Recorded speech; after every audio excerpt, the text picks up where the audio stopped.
Representative Lois Capps, amends the Public Health Service Act to reauthorize a program for early detection, diagnosis, and treatment regarding deaf and hard of hearing newborns, infants, and young children. The Child Health Act of 2000 first authorized newborn screening, hearing screening, and at that time, only 40% of newborns were being screened. Today, over 95% of newborns receive hearing screenings. This is essential for the 33 children born every day with hearing impairment, a common congenital condition. Once detected, the child can receive the necessary language stimulation and benefit from early intervention. Secondly, H.R. 1462, the Protecting Our Infants Act of 2015, authored by Representative Catherine Clark and Steve Stivers, will combat the rise of prenatal opioid abuse and neonatal abstinence syndrome, NAS. Babies born with NAS often need to be hospitalized for weeks, can suffer from seizures, other complications. In recent years, sadly, there's been a steady rise in the number of overdose deaths involving heroin. The bill will address the growing problem, help protect newborns and infants, and Senate Majority Leader Mitch McConnell has sponsored the companion bill, S-799. Thirdly, H.R. 1725, the National All Schedules Prescription Electronic Reporting Reauthorization Act, or NASPR, is an important program that helps states combat prescription drug abuse of controlled substances through prescription drug monitoring programs, PDMPs. NASPR is administered by the Department of Health and Human Services and provides grants to states to establish and improve prescription drug monitoring programs. This legislation will ensure states have adequate funding to address the needs of prescription drug abuse and will help prevent patients from doctor shopping and abusing prescription drugs. It will ensure appropriate law enforcement, regulatory, and state professional licensing authorities have access to prescription history for purposes of investigating drug diversion and errant prescriber or pharmacist prescribing and dispensing practices. Finally, H.R. 2820, the Stem Cell Therapeutic Research Reauthorization Act, introduced by Representative Chris Smith and Doris Matsui, reauthorizes the Stem Cell Therapeutic Research Act of 2005, which provides federal support for cord blood donation and research essential to increasing patient access to transplant. I support each of the bills, urge their adoption by the committee, and yield back the balance of my time. Gentleman yields back. Other members wishing to speak? Chair would recognize the gentlelady from California, Ms. Eshoo. Thank you, Mr. Chairman, and good morning to all the members.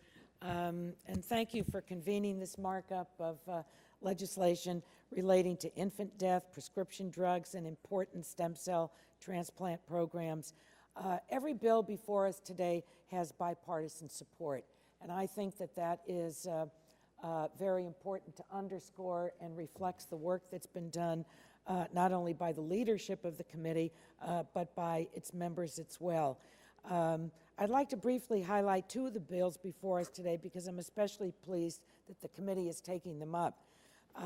Excuse me, the National All Schedules Prescription Electronic Reporting Authorization Act, kind of a mouthful, reauthorizes the NASPR program, which assists states in combating prescription drug abuse. This is a very, very big issue across our country. Drug overdose death rates have risen steadily in our country since 1970, and data from the last decade shows that prescription drug abuse is epidemic in the United States. According to NASPR, since 2007, there's been an overall prescription drug abuse, and it has increased 149%, with increases ranging from 222% for morphine to 1,293% for methadone. These are just stunning figures. The legislation will encourage states to adopt prescription monitoring programs which collect statewide data about prescription drugs and track their flow. And although the success of these monitoring programs is evident, it remains obvious that there's much more work to be done, and I welcome the committee's commitment to combating this epidemic. The Stem Cell Therapeutic and Research Authorization Act reauthorizes two important programs for saving the lives of thousands of patients who have been diagnosed with life-threatening blood cancers like leukemia and lymphoma. For these patients, a bone marrow or cord blood transplant plant may be their only hope for a cure. Over the last 30 years, the National Cord Blood Inventory and the C.W. Bill Young cell transplantation programs have matched patients with over 11 million potential donors and 193,000 cord blood units donated by mothers. Through international coordination, the registries now include over 24.5 million international donors and 622,000 cord blood units worldwide. So we're building on an excellent foundation that's already out there. The other 4 bills on the docket today are also deserving the committee's support. The concrete masonry bill has over 260 co-sponsors, had over 260 co-sponsors in the last Congress, so it's earned its way to the dais today. Again, thank you to everyone that has been involved in shaping the bills, the leadership that's worked together to bring them forward, and I think that the committee can go off for its August break and be pleased about the work that it's done. With that, I yield back the balance of my time. I don't have any balance of time, but thank you. Gentlelady's time expired. Other members wishing to speak? The chair would recognize the gentlelady from Illinois, Ms. Jakowski, for 3 minutes. Thank you, Mr. Chairman. All 6 bills have bipartisan support, and this is a great way to head into the August district work period, and I hope it is a sign of things to come. I'm very proud of this committee. I think it's probably the only one that has really put so many bills out on the floor. Last week, the Commerce, Manufacturing, and Trade Subcommittee had a markup on H.R. 985, the Concrete Masonry Products Research, Education, and Promotion Act. I've heard from many of my constituents, including concrete masonry manufacturers and workers, about the benefits this bill would bring. A manager's amendment was offered and accepted that will better ensure that this program is effective in terms of both management and oversight. I thank Representative Guthrie, Representative Castor, and others who have fought for this bill for their willingness to incorporate those changes. Another bill from the Cmte subcommittee, the E-Warranty Act, would allow companies to post product warranties online. This is a common-sense modernization of existing standards, but it will also importantly ensure that consumers can still get warranties in paper form in store when they purchase a product. I'm also proud to support the 4 bills that have been reported out of the Health Subcommittee. H.R. 1344, the Early Hearing Detection and Intervention Act, will reauthorize and expand the Early Hearing Detection and Intervention Program through 2022. In Illinois alone, over 19,000 children are served by our state's Early Intervention Program.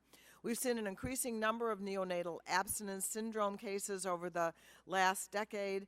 In response, H.R. 1462, the Protecting Our Infants Act, will develop recommendations for treatment and prevention and improve coordination across the federal government to reduce this trend. In response to devastating increases in prescription opioid abuse, H.R. 1725, the NASPR Reauthorization Act, will support state prescription drug monitoring programs, an important tool in combating abuse and addiction, and I support H.R. 2820, the Stem Cell Therapeutic and Research Reauthorization Act, which helps individuals in need of bone marrow transplant find bone marrow and cord blood matches. So again, let me just end by saying we should all feel really good about the Energy and Commerce Committee. I want to thank you, Mr. Chairman, and all the and the ranking member and all the subcommittee chairs, et cetera. We're doing a good job, and I'm proud of that. Thank you. I yield back. Appreciate the kind words. Other members wishing to give an opening statement? Chair will recognize the gentlelady from California, Ms. Matsui. Thank you very much, Mr. Chairman. I want to thank you and the ranking member for all the bills that we're marking up today in this very bipartisan manner. And I associate my remarks with those of my colleague who just spoke. I support every single one of them. I want to really make sure that I want to emphasize H.R. 2820, which is the Stem Cell Therapeutic and Research Reauthorization Act that's for markup today. This legislation will reauthorize funding for the C.W. Bill Young Cell Transplantation Program, operated by the National Marrow Donor Program, otherwise known as Be the Match. It will also reauthorize a national cord blood inventory. These programs provide hope to the thousands of Americans who suffer from blood cancers or other blood disorders and are searching for a match to life-saving bone marrow or cord blood transplant. Every 4 minutes, someone is diagnosed with blood cancer or another blood disorder, and often the only cure for these fatal diseases is a bone marrow or cord blood transplant. And during the last 30 years, the National Registry has grown to 11 million adult volunteers, donors, and 193 cord blood units. The growth is promising, but we must continue our efforts to encourage the donors. The Bone Marrow Registry and Cord Blood Bank also support critical medical research that improves outcomes for the more than 70 conditions for which transplant is a cure and helps to find ways to battle additional conditions. The C.W. Bill Young Transplantation Program also includes the Office of Patient Advocacy, which helps patients navigate the complexities of the healthcare system as they battle life-threatening diseases. This all came about because of our former Congressman C.W. Bill Young to work on this critical legislation.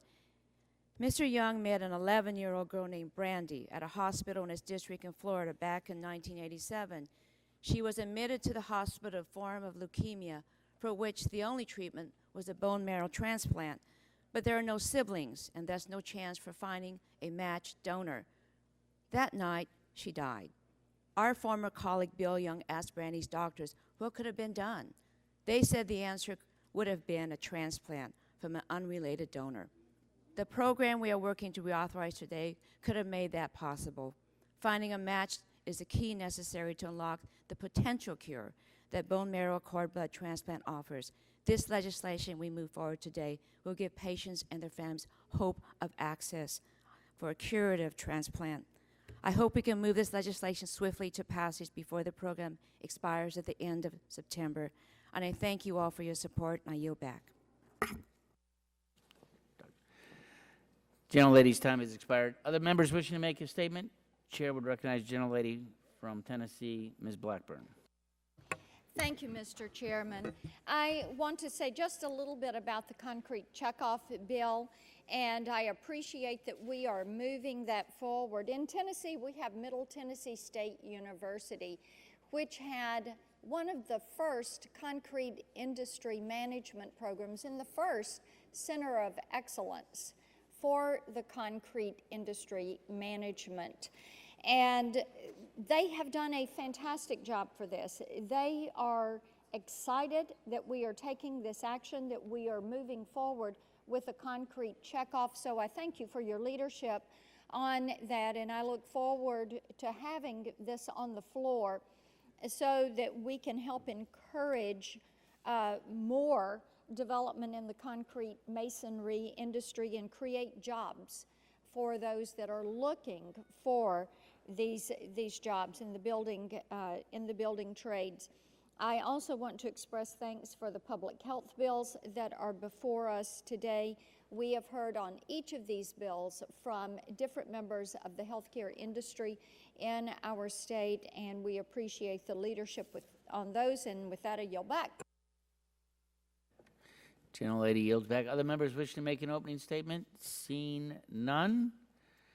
Chair will call up H.R. 985 as favorably reported by the Subcommittee on Commerce, Manufacturing, and Trade on July 23rd and ask the clerk to report. H.R. 985 to enable concrete masonry product manufacturers to establish, finance, and carry out a coordinated program of research, education, and promotion to improve, maintain, and develop markets for concrete masonry products. And without objection, the first reading of the bill is dispensed with. The bill will be open for amendment at any point. Are there any bipartisan amendments to the bill? Are there any other amendments to the bill? Seeing none, the question now occurs on favorably reporting H.R. 985 as amended to the House. All those in favor shall signify by saying aye. Aye. All those opposed say no. The ayes have it, and the bill is favorably reported.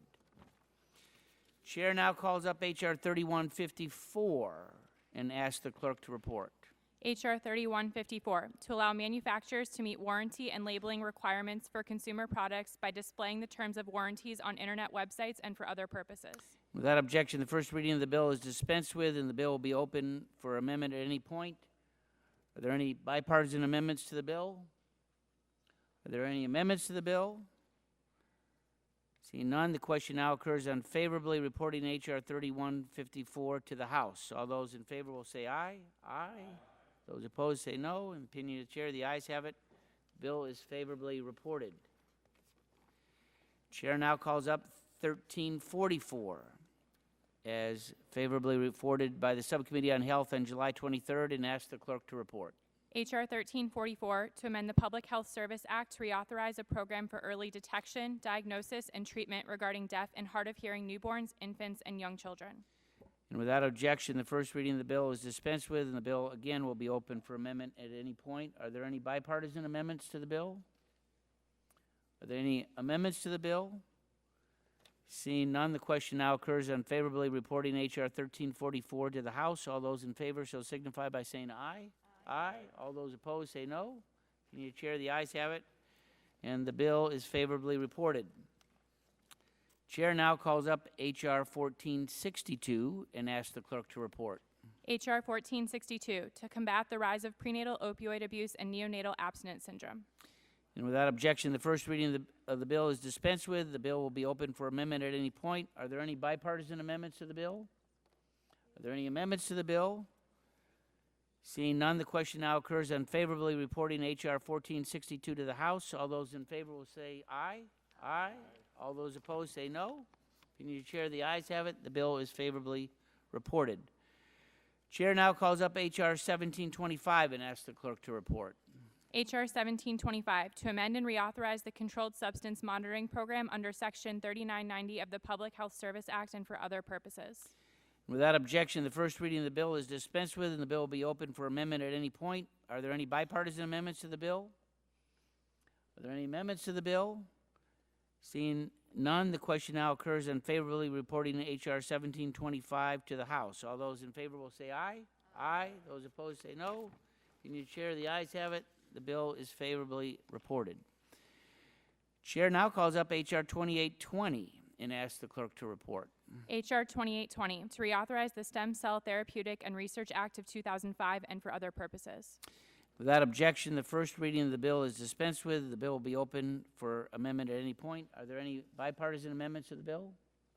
Are there any amendments to the bill? Seeing none, the question now occurs on favorably reporting H.R. 2820 to the House. All those in favor will say aye. Aye. Those opposed say no. Opinion of the chair, the ayes have it. The bill is favorably reported. Without objection, staff is authorized to make technical and conforming changes to the bills reported by the committee today. So ordered, and without objection, the committee stands adjourned.